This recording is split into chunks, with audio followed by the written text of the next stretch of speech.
BNP সরকার ক্ষমতায় এসে জনগণের হাতে ইলেকট্রিসিটির পরিবর্তে, বিদ্যুতের পরিবর্তে হারিকেন এবং মোমবাতি ধরিয়ে দিয়েছে।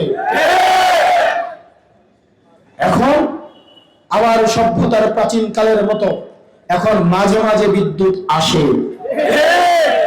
আগে মাঝে মাঝে বিদ্যুৎ যেত, এখন মাঝে মাঝে বিদ্যুৎ আসে।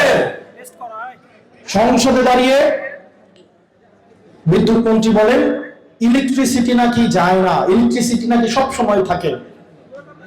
মাননীয় মন্ত্রী, জনগণের কাছে আসেন, এসি রুমে বসে সংসদের এসির মধ্যে থেকে এসি গাড়িতে চড়ে এসি বাসায় থেকে জনগণের কষ্ট বোঝা যায় না। বিদ্যুৎ মন্ত্রণালয়ে বিদ্যুৎ যায় না, আপনার বাসায় বিদ্যুৎ যায় না, আপনার সংসদে বিদ্যুৎ যায় না, বিদ্যুৎ থেকে আমাদের বাংলার প্রত্যেকটা ঘরে ঘরে যায়।